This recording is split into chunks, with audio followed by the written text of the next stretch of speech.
The Yakuza have the reputation of being one of the oldest and perhaps the most misunderstood gangs in the world. Founding member Sonny Barger has said in an interview, if you're a motorcycle rider and you're white, you want to join the Hells Angels. If you're black, you want to join the Dragons. That's how it is whether anyone likes it or not. We don't have no blacks, and they don't have no whites. Let's start with the Crips. They were formed in 1969 by Stanley Tookie Williams and Raymond Lee. Washington.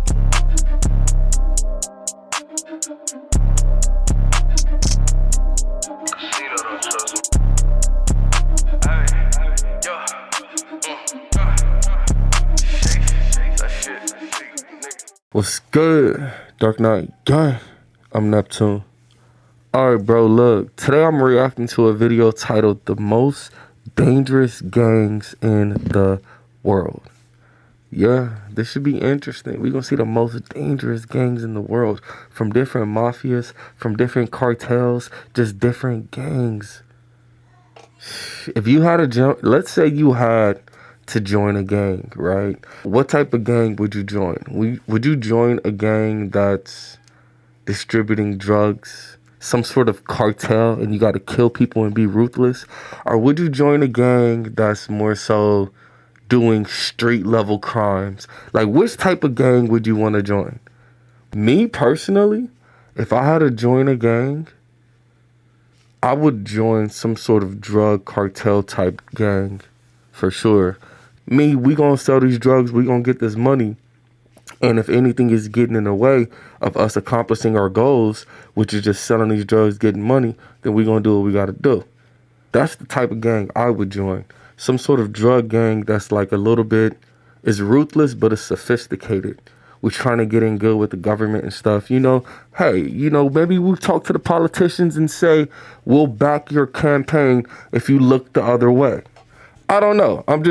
That's just me. That's the type of gang I would join. You let me know the type you'll join down in the comments. We're about to watch this video. Most dangerous gangs in the world. Let's watch it. Shout out to the gang. Everybody have a good day. Have a great day, y'all. Let's go. Let's be honest, we love gangs. Well, maybe not love, but we are certainly fascinated by them. There have been so many books, movies, TV shows, and songs about gangs and gang life, and honestly, it's easy to see why. Gangs look very cool from the outside, but make no mistake, they are very, very dangerous, and have been responsible for some pretty heinous crimes over the years. But which are the most dangerous gangs in the world? Keep watching to find out. The Albanian Mafia. When you think of countries with mafias, the Balkan country of Albania is probably not one of them, but you'd be surprised to hear that Albania has several mafias, several dangerous ones. There are 15 major crime families in Albania, and their influence stretches far and wide. In Germany alone, there are about 40 Albanian gangs operating, and governments are worried about how powerful they're becoming. There's also a growing presence of these Albanian gangs in the UK, Spain, France, and Greece. One thing about the Albanian mafia, they sure know how to network. According to reports, the mafia has been tied to other mafias in Greece, Bulgaria, Turkey, Romania, and Italy, and they're not done. The mafia has been extending its ties to other countries like Australia and China. That's a lot of mafia connections being exchanged. And what does the Albanian mafia do with all of its influence? In a nutshell, trafficking. The Albanian mafia has been known to traffic drugs, people, weapons, counterfeit I would join this and one. Pretty much anything that can be trafficked. But Oh, no. It said people trafficking. See, I would join a gang, but I still have some sort of moral code about myself. I'm not into people trafficking. I wouldn't do that. What does the Albanian mafia do? So I wouldn't join this one. In a nutshell, trafficking. The Albanian mafia has been known to traffic drugs, people, weapons, counterfeit goods, and pretty much anything that can be trafficked. But let's focus on their main I wouldn't export, join. drugs. Now, the Albanian mafia used to help the Turkish mafia smuggle their drugs back in the 90s. But after more Albanians began moving to Western Europe, they decided to strike out and create their own operations. Now, the Albanian mafia is so powerful and brings in so much money to the country that Albania is the only country in Europe that's considered a narco-state. Basically, a country that relies heavily on the drug trade. Yikes. Albanian gangs are the dominant force in organised crime across the UK. We've been told that Albanian crime groups are shipping hundreds of millions of pounds in criminal proceeds back to Albania every year. Now, as you can imagine, keeping a drug They're and working with trafficking Albania, operation this big going with the steady might government. involve That's getting cool. your hands dirty sometimes. But I Take still the wouldn't death of join. Troy Kellett, a shipping tycoon from Australia who died under very odd circumstances. Kellett is believed to have had ties to the Albanian mafia when he was alive, and just a few hours before his death, he had sold his business for $10 million. Then, on July 9th, 2023, he was riding on some containers and he fell and died. But family members say that he'd been acting strange before he died, and considering the mafia connection and the money, something might be amiss. Surenos. Yeah, they more than likely probably killed him. He had connections to them, obviously. But the Albanian mafia sounds like they have deep, deep, deep connections.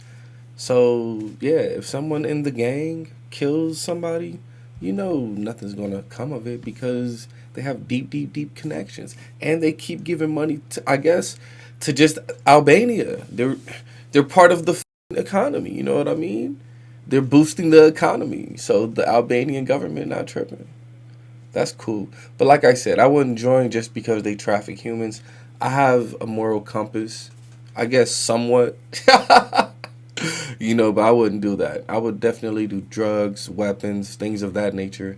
But humans, nah, I'm not. I can't do that. That ain't me. Surenos. The interesting thing about the Surenos, otherwise known as Southern United Radza, or Sur 13, is that they operate both in and out of the prison system. Now, what we know as the Surenos today was born out of a prison rivalry between Mexican-American gangs in the mid-20th century. In the California prison system, there were those from the south and north of California. And let me tell you, they all hated each other. The Southerners thought the Northerners were too country, and the Northerners thought they were too American. Put a bunch of gang members who hate each other in prison, and someone is bound to die. After one Southerner killed another in prison over shoes, two groups formed. The Norteños, who are Mexican-American gang members from Northern California, and the Surenos from the South. Surenos are known for sporting the color blue and for tattooing the word on their body. When they're not showing solidarity through dress, they're engaging in the usual gang activities like drug trafficking, extortion, and murder. Take Gustavo Perez Arriaga, a member of the gang who was arrested in 2018 for murdering a policeman after being pulled over and starting a manhunt. And this just in, our first look at Arriaga's mugshot. According to the Stanislaus County Sheriff's Department, authorities have also found the likely murder weapon. While the group is based primarily in Southern California, its members are spread in around 35 U.S. states. Its main leadership is in the California prison system, but it has ties to drug trafficking operations back in Mexico. They're known to deal in cocaine, heroin, marijuana, methamphetamine, and yes, they still have beef with the Norteños. In 2008 and 2009, members of the Surenos were arrested for murdering Norteños members, and San Francisco's Mission District is notorious for gang wars between the two. At least they're sticking to tradition. In 2014, the U.S. Immigration Service launched Project Southbound, which saw 638 members of Surenos arrested. During these arrests, 54 firearms, 13.36 pounds of methamphetamine, 82.76 pounds of marijuana, 3.075 pounds of cocaine, 1.44 pounds of heroin, and more than $166,000 were confiscated. Despite the bust, the gang continues its operations to this day. MS-13. Yeah, I wouldn't want to join them. I mean, what they're into just sounded like nothing but drug trafficking. I'm with that. But they automatically have a rival just because they're on the northern part of California. That's stupid to me. I couldn't join them. I'm like, y'all niggas is dumb. We are rivaling with the other gang just because they in the north, nigga. And we're killing them and they're killing us. We're both taking L's just because they're in the north. How dumb is that? See what I'm saying? So me, I couldn't join that gang. Yes, we're selling drugs, we're getting money, I'm with it, but we really have rivals just because they're 100 miles away. That's the dumbest thing, nigga, and we're both taking L's. You see what I mean? So me, there's no way I could join them. No way. Stupid. Anyway, MS-13, let's see. What is especially wild about the Mara Salvatrucha gang, otherwise known as the MS-13, is the fact that it actually started for a wholesome cause. The gang started in California in the 1980s, after there was a rise in Salvadorian immigrants to the area because of the civil war in their home country. Because many of them were poor and undocumented, they were preyed on by other gangs that already existed. Initially, it was a group of young metalheads who banded together to protect this vulnerable population. This all changed after Ernesto Deras, a former member of the Salvadoran Special Forces, became its leader in the 90s. This is when things turned violent and very deadly. He used military training to turn the gang into what it is today and led the recruitment of new members. Oh, The he thing is trained that them. these new members That's were kinda the fire, young, though. poor, undocumented Salvadorian boys arriving unaccompanied in the US. Yep, the M13 was now preying on the same people it was set up to protect, and the fact that it recruits young boys only makes its initiation process seem more cruel. According to the BBC, the boys have to endure a brutal 13-second beating and have to carry out a crime to join the gang, and once they do join, they can't leave, alive that is. Members of the gang who break protocol or try to leave are murdered. The gang's motto is reportedly kill, rape, and control, and sadly, they have lived up to this reputation. It is estimated that there are between 6,000 and 10,000 members in the United States and over 50,000 back in Central America. The gang has been involved in drug and human trafficking, extortion, and yes, murder. In 2016, a member of the gang, Enrique Portillo, joined several others who attacked high school girls Nisa Mickens, 15, and Kayla For what, Cuevas, though? 16, with machetes and baseball bats.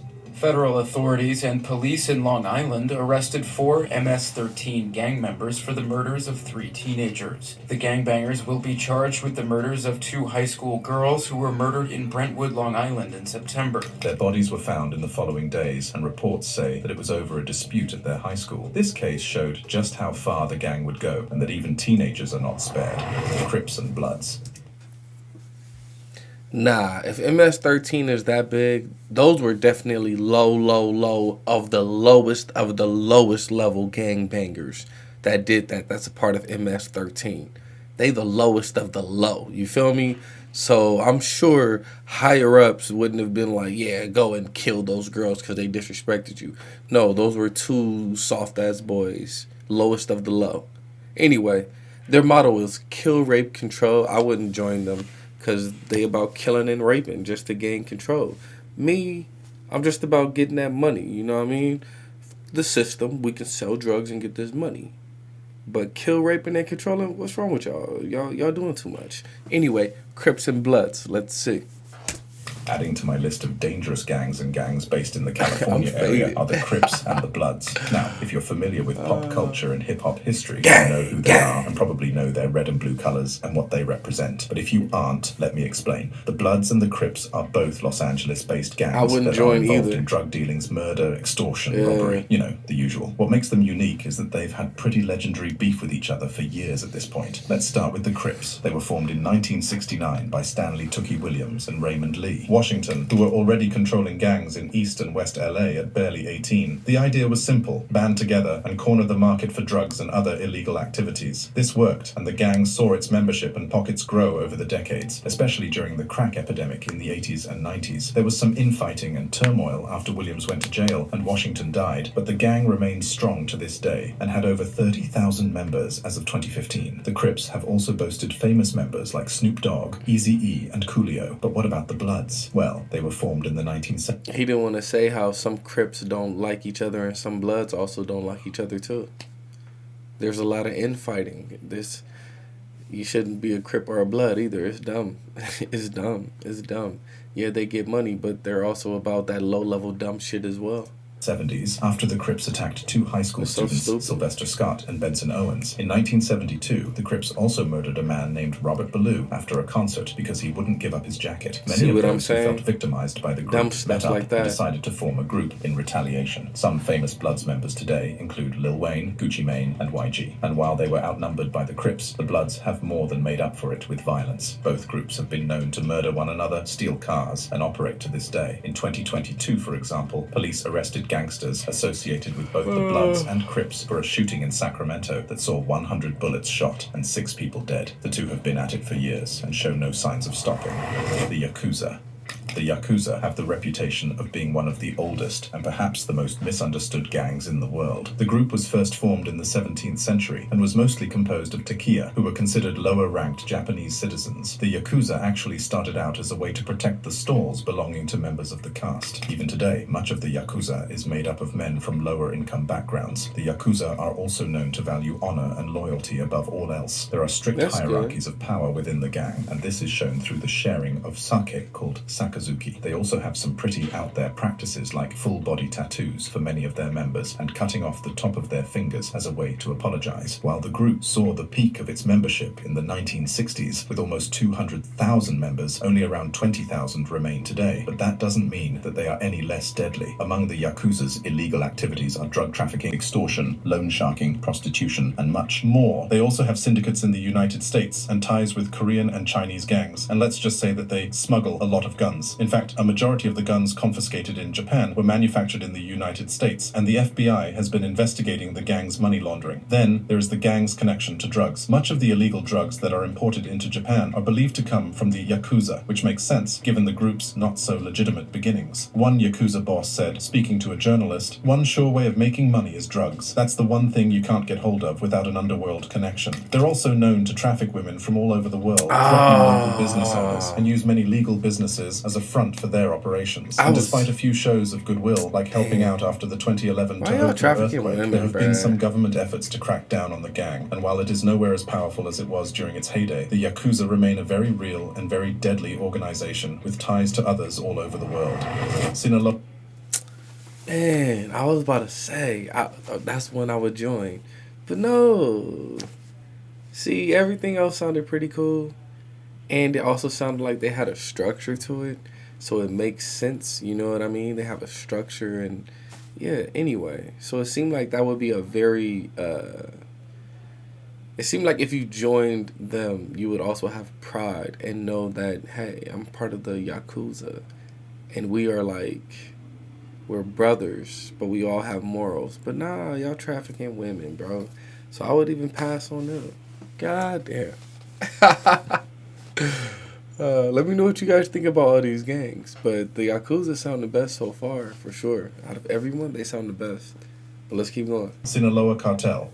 To understand just how deep the Sinaloa cartel's legacy is, consider the fact that it is basically descended from another powerful cartel from the 20th century and used to be headed by El Chapo. Yes, that El Chapo. When Chapo was a young boy, he did what other boys did and worked at his uncle's business. His uncle just happened to be Pedro Aviles Perez, and the business was drug trafficking. After his uncle was killed in a shootout with police, the Guadalajara cartel became the top dog of drugs in Mexico. To avoid being brought down by the police in one fell swoop, the cartel devolved into smaller factions, including what we now know as the Sinaloa cartel. After years of warring with other cartels, the Sinaloa cartel became very powerful and very ruthless. It currently has over 100,000 members, and some say it is even bigger than what Pablo Escobar's empire was at its peak. They also have a reputation for carrying out gruesome and graphic murders. People killed by the cartel are often beheaded or dissolved in acid. What's worse, these videos are usually shared online. If you've heard of those graphic cartel beheading videos floating on the web, they're probably the work of the Sinaloa cartel, and law enforcement has tried to crack down on the cartel. In 2009, Mexican police arrested 750 cartel members and seized boats, cars, and $59 million in cash. But their biggest win came in 2014 when they arrested its long-standing leader, El Chapo. But he escaped from prison twice before being caught and extradited to the United States. At the peak of his power, El Chapo presided over the biggest drug operation in the world, and when he was sentenced to life in prison, he was ordered to forfeit $12.6 billion. But that wasn't the end of the Sinaloa cartel. The cartel is now being run by Ismael El Mayo Zambada and deals in cocaine, marijuana, methamphetamine, and opioids. And despite decades of law enforcement trying to stop the cartel, it's still going strong.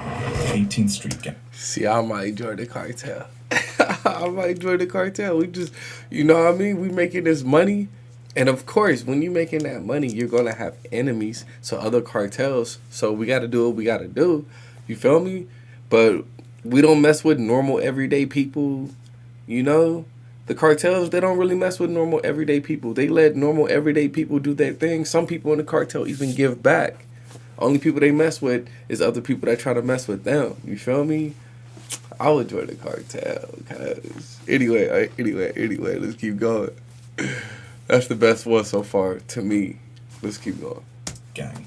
Now, I've talked about the MS-13 gang and how deadly they are, but did you know that they have a rival gang? Yep, the MS-13 are the direct rivals of the 18th Street gang, also known as the Barrio 18. Unlike the MS-13, which is mainly made up of Salvadorian people, the 18th Street gang is multi-ethnic and has close ties to the Mexican mafia. As you might have noticed from the entries on the list, being affiliated with a mafia is always a sign of nefarious activity, and the 18th Street gang has a lot of this. Its rivalry with MS-13 has been so deadly that a judge said, "These two gangs have turned the Central American Northern Triangle into the area with the highest homicide rate in the world." But how did the 18th Street gang start, and how did they become big enough to rival MS-13? It all dates back to the 1960s in California, when a gang called the Clanton 14 was very powerful. The thing is that this gang didn't allow non-Mexicans to join. Feeling left out, a group of non-Mexican, immigrant and mixed-race youth formed their own gang. The gang was comprised of several neighborhoods in California, like Eastside 18th Street, Northside 18th Street, and Westside 18th Street, but it's since expanded with tens of thousands of members. For starters, it has links outside of California, and when members were deported to Central America, they set up base there. In fact, that's where the rivalry with MS-13 started. Both wanted control of the Central American turf, and boy, has this feud been bloody. In the US, they are known to be one of the most violent gangs, involved in carjacking, drug trade, murder, shootings, and much more. In fact, every day in California, at least one person is robbed by an 18th Street gang member. The gang has left a trail of murders in both the US, including the murder of football player Wilson Palacios' teenage brother, and in Central America, where they routinely kill civilians and other gang members. The turf war with the MS-13 and its violent reputation doesn't seem to be stopping anytime soon. Camorra. See, you heard that? Even at the end, they said, yeah, they even killed, like, civilians and normal people. Nah, stupid. For what, my boy? Anyway. Yeah, I do recall people at 18th Street, they were, like, Filipino, Mexican sometimes. They would be, yeah, it was like a mixed race. Everybody was kind of, like, mixed. That's crazy. I never thought about that. That makes sense. All right, let's keep going. This is a good video. I'm enjoying myself. I hope When you you are think too. of gangs, one of the first things that comes to mind is the Italian mob. And not to worry, they're well represented on this list by the Camorra, one of the oldest gangs in the world. The Camorra has been operating since the 17th century, but it was in the 19th century that things really got exciting. The gang was involved in blackmail, extortion, smuggling, and robberies. It also acted as a way to protect illegal gambling, as its name is a combination of the words capo meaning boss and mora meaning gambling. But they weren't entirely operating in the shadows. Many members of the Camorra were accepted into the police force, and some successfully ran for office. Now, what's interesting about the Camorra is that they're not really a unified gang. There are several different factions, and each has its own leader and activities. In the late 20th century, it was estimated that there were dozens of Camorra clans. This is mostly good for the organization because it can't be easily taken down. Like clan leader Pasquale Galasso once said, Campania can get worse because you could cut into a Camorra group, but another 10 could emerge from it. But when you have so many factions with so many leaders, there's bound to be infighting. In 2005, the Di Loro and Scissionisti di Secondigliano clans had a bloody war called the Scampia Feud. It saw hundreds dead, and at one point, the Italian police sent over 1,000 officers into Naples to stop the killing, but it didn't work. The gang remains powerful to this day, and while many of the older members are dead and in jail, their younger and flashier children are taking their place. This means flexing stolen money and designer clothes on social media, as well as the clan rivalries and shootouts. The Russian Mafia. No list of the most dangerous gangs in the world would be complete without a nod to the Russian Mafia. They've dominated our screens for years, but just how powerful are they in real life? A lot. Now, organized crime in Russia has existed since the 17th century, but things really took off in the 20th century after the fall of the Soviet Union. Ex-KGB agents became powerful mafia leaders, and Russian business people had to pay them for protection or end up in a pretty tricky spot. But the Russian mob operates well outside of Russia itself. In the United States alone, there are 30 known syndicates, and these do everything from drug smuggling to human trafficking to extortion. There are hundreds, if not thousands, still operating in Russia to this day, but they aren't quite as structured as their US counterparts. But what's really fascinating about the Russian Mafia is how long they have endured. Countless mob bosses have been sent to jail or killed, but someone else always seems to take their place. Police in Russia say one of the main figures in the country's organised crime community has been gunned down in Moscow. Aslan Usoyan controlled a criminal group which trafficked drugs and weapons and ran clandestine businesses. The 75-year-old was killed by a single shot. And to be clear, these mob bosses aren't just shady underworld figures. They're actually pretty well connected. Besides its ties to other gangs like the Camorra, top mafia figures like Semyon Mogilevich have been said to be pretty tight with the likes of Vladimir Putin, Alexander Alexander Torshin, who's a top Russian politician, has also been rumored to be a mafia boss. And just how rich is the Russian mafia? Well, consider the fact that in 2018, 18 mafia associates were accused of laundering $62 million of the gang's ill-gotten funds through none other than Rosgosstrak, the largest insurance company in Russia. When a gang is as old as the Russian mafia and operates in over 50 countries, you're bound to have some loose change lying about. Los Zetas. Okay, the Russian Mafia sounds fire. I'm not joining it, though. I mean, obviously, I'm not joining any of these. I'm saying if I had to choose, I still wouldn't choose them either because, nah, they deal in human trafficking. They probably deal in a lot of other stuff, you know what I mean? So who even knows what their core values are? They probably don't even have any core values. They just about getting that money any way possible, you know what I mean? And for me, I'm straight on that. So far, that one cartel, was it the Sinaloa cartel? I forgot. That's the only one I would join so far, is the cartel. Let's keep going. But the Russian Mafia, they're, based on how the narrator described, the Russian Mafia, their control is A1. Like, they probably will never be disbanded. Based on how he just described it, they're basically in cahoots with Vladimir Putin. Like, they're not helping run Russia, but the people that are in control of Russia are like, yeah, let the mafia do them. You know, they give us money. It's good for the economy. Like, I'm sure it's in cahoots like that. So everything is good, you know? So I don't think they'll ever go anywhere. Like, it didn't sound like they had any rivals in Russia either. Like, in Russia, it's just the Russian mafia. It didn't sound like there was a rival trying to take them out. That's what I'm saying. They have full control. That's crazy. That's pretty dope.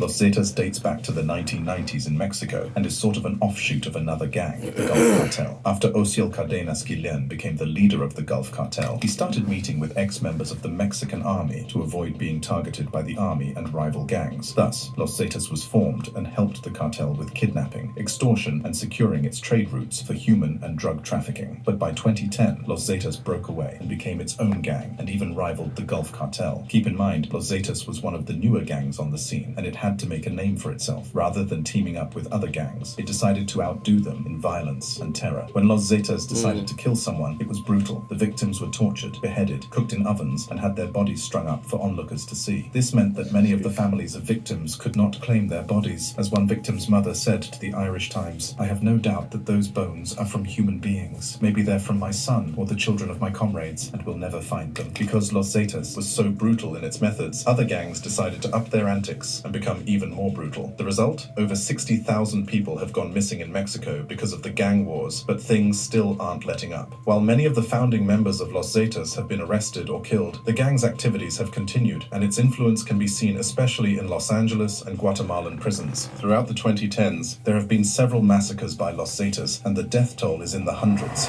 Hell's Angels. But why are they massacring people? For what? What's the goal? You see what I'm saying? Why are you terrorizing everyday normal citizens? What's the goal? It makes no sense. I wouldn't join them. That's dumb to me. Massacres by Los Zetas, and the death toll is in the hundreds. Hell's Angels. We all love the idea of a biker gang, but what about Hell's Angels, the OG Harley-Davidson riding biker gang? That's well, kind for of fire, starters, though. they're considered a criminal enterprise by the United States Department of Justice and Europol. But why? I didn't know that. Hell's Angels first came to be in 1948 after several smaller biker gangs banded together. As of 2023, Hell's Angels has over 6,000 members in 59 countries around the world, though they were forced to close down in the Netherlands. A bar that the Hell's Angels frequented had been burned down, and they kept getting into fights with rival gangs. According to a court in the Netherlands, the Hells Angels is a danger to the public order. This is far from the only controversy the Angels have found themselves in. Back in 1969, rock legend Mick Jagger dragged the Angels after one of their members stabbed someone to death following the Altamont Speedway Free Festival. The stabbing was ruled as self-defense, but there was a plot to kill Jagger for a while. Hells Angels have also been linked to some unsavory activities like extortion, prostitution, drug trafficking, and organized crime, along with the other big three biker gangs, the Pagans, the Outlaws, outlaws and the bandidos, Hell's Angels are looked at with suspicion by law enforcement. But at the same time, the Angels insist that they're just a wholesome group of guys who like to ride bikes, at least if they're white. While the Angels don't explicitly ban non-white people from joining, they rarely have any members of color. Founding member Sonny Barger has said in an interview, if you're a motorcycle rider and you're white, you want to join the Hell's Angels. If you're black, you want to join the Dragons. That's how it is whether anyone likes it or not. We don't have no blacks, and they don't have no whites. Aryan Brotherhood. What the Where do we even fuck? begin with the Aryan Brotherhood? I want to hear about the dragons. That's how fire, nigga. Let me join the dragons, nigga. I would definitely join the biker gang. Well, it depends on what we doing. I wouldn't join them. They said we don't have no blacks. They got to go join the dragons. All right, nigga, I'll join the dragons, cuz. Anyway, that would be fun, though. Next year, that's one of my goals, is to learn to ride a motorcycle. So I'm going to learn to ride a motorcycle next year. And then I'm going to get me a Harley either next year or the year after. But next year, I'm getting my motorcycle license. That's one of my goals. And I always achieve my goals. Anyway, that's for another topic, another day. But, yeah, I'm getting my motorcycle license next year. I would join a biker gang. Why not? It might be fun. If we sold drugs, I'll sell drugs. Why not? That'd be crazy. We got little biker hoes on the side, and we just, like, pass them around and f*** them. I would. I'd be like, hey, bitch, come here. Anyway, let me know, would you guys join something like that down in the comments. Let's keep going. Aryan Brotherhood. Where do we even begin with the Aryan Brotherhood? First, they are literally neo-Nazis. Yeah, so there's that. man. On top of this, they are a prison gang, so you know their MO is violence. To give you a hint, they are a very low percentage of the US prison population, but commit a huge percentage of its murders. The Aryan Brotherhood was founded in 1964, after prisons in the United States were integrated. The gang organized and attacked black inmates, and initially had members of the Manson family in their midst, but kicked them out because they killed pregnant Sharon Tate. At least they have some limits. To join the Aryan Brotherhood, you have to be a white prisoner, obviously, but that's not all. The Brotherhood has a blood-in, blood-out system. To get in, you have to injure or kill a member of law enforcement or a person of color. To get out, you don't. Even after members are released from prison, they have to do their leader's bidding from the outside. The Brotherhood is involved in smuggling drugs in and out of prisons, murder, theft, and much more. Members on the outside commit these crimes and give a portion of profits to those on the inside. The Aryan Brotherhood has over 20,000 members in the prison system, and many of its head honchos are serving life in prison without parole. This has made it a bit tricky to punish them. Some prosecutors have tried to get the death penalty for these leaders, but the group remains active to this day. It's also had affiliations with others on the list, like Hell's Angels, and even John Gotti at one point. Aryan Brotherhood members have staged prison riots, killed guards, attacked and killed many people of color, and are usually recognized with their distinct tattoos. Commander... Man, if all of them are in prison, niggas on the outside, why y'all still listening to them? See, this is also why I wouldn't be able to join a gang, because I don't have loyalty. I'm always looking for the come up, because I want to be the king. I'm so serious. I want to be the king. So with that being said, nigga, if they all locked up, we taking over it. You feel me? What are you talking about? They all in there locked up. Why would we listen? Why am I listening to them niggas? Them niggas is locked up. Fuck them niggas. We take it over. Like, you know, people on the outside listening to people on the inside, that makes no sense. None at all, nigga. I would take over, cuz. Let's keep going. Commander Vermelho.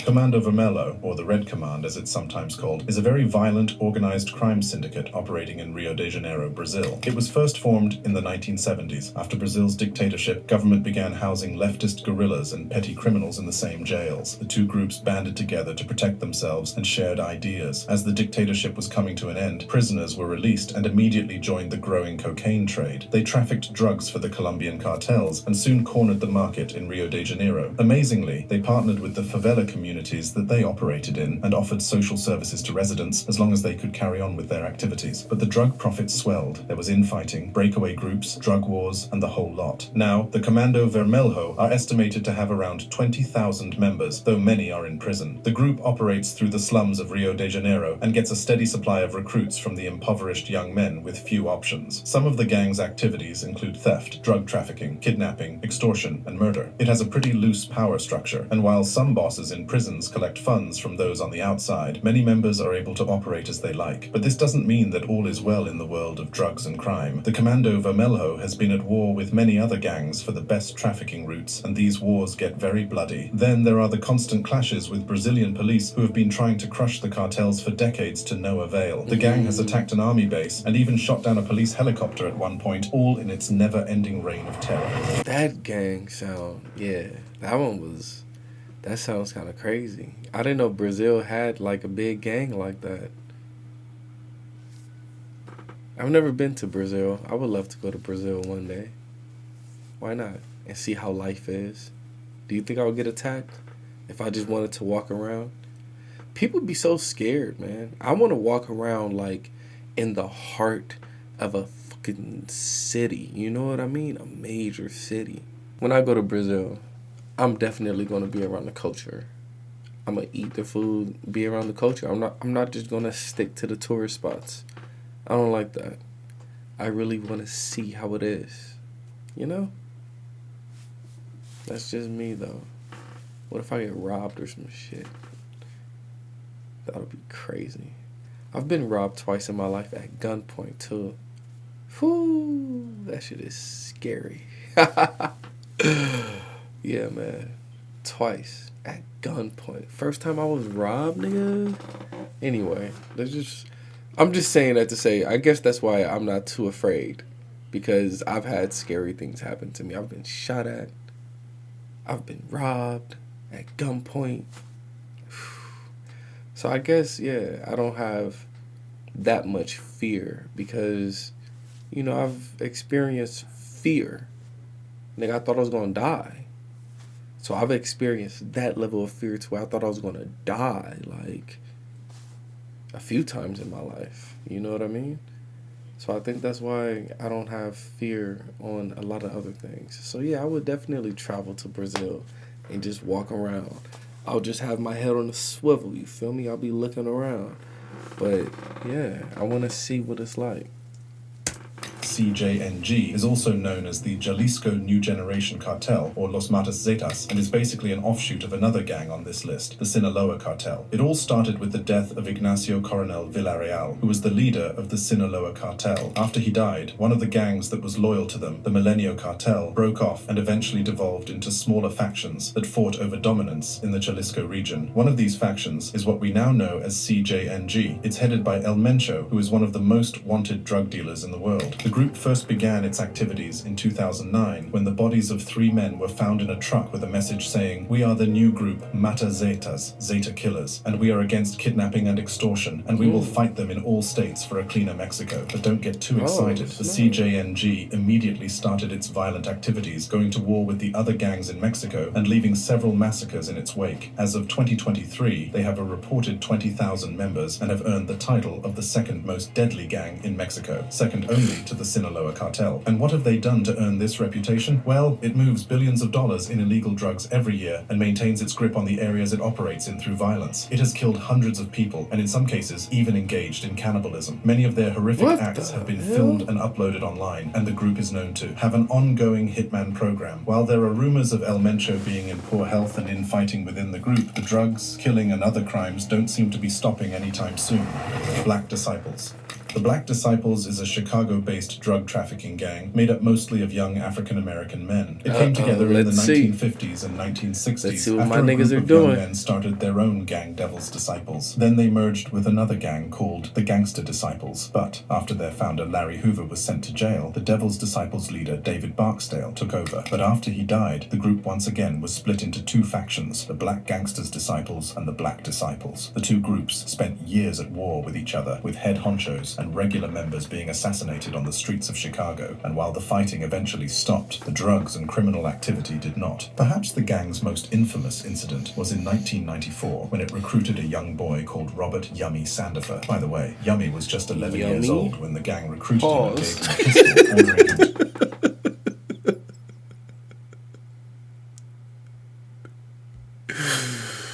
Hey, whoever gave this nigga that nickname is gay.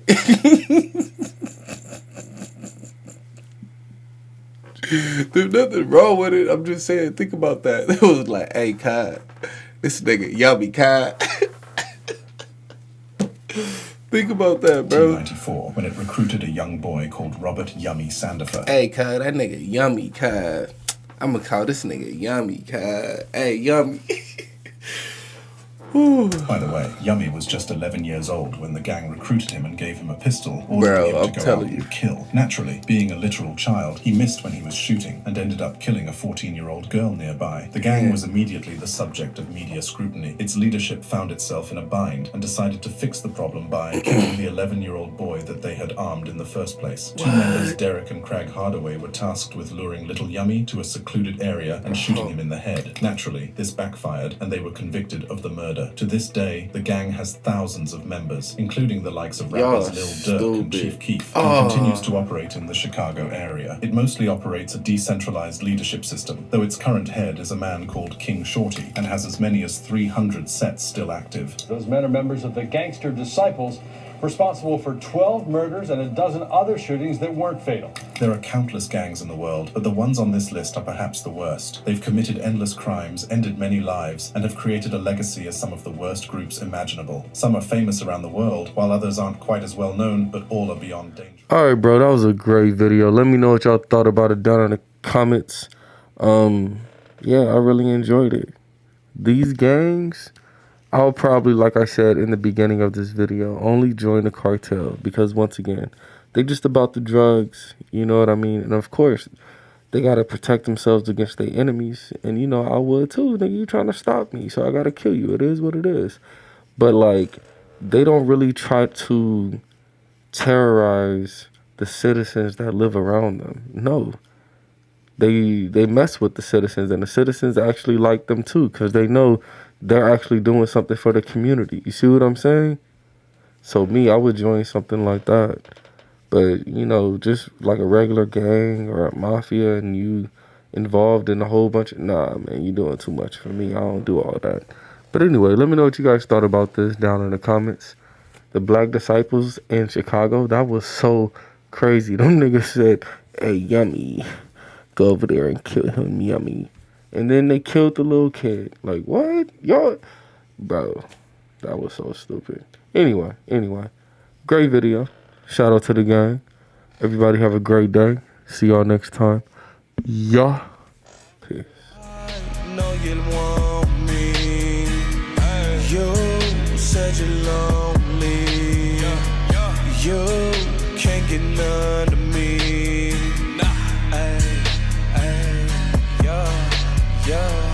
Smoking the gas now, feel like a star, yeah. She wanna get rich, proud of Dior, yeah. My heart is so froze now.